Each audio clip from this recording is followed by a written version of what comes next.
Hi everyone, I'm Otis.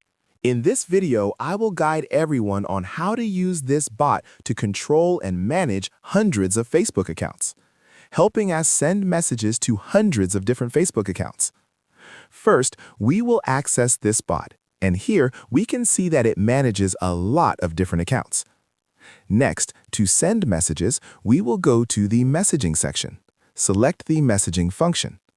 Next, we will select the accounts we want to use for messaging from the category we have saved. Let's select the category.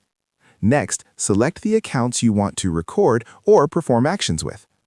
Next, on this side, we will select the content we want to send as a message and save it. Next, below, we will enter the profile IDs here. So we will enter them in this section. Go to this section, copy all the IDs you have, access the bot again, and paste them here, then save. And below, everyone can see options for random content or commenting within the content you want.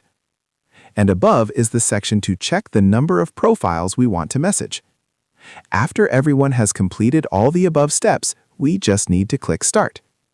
This bot will automatically control these 145 Facebook accounts to send messages to each profile you have entered here. Okay, let's see how it works.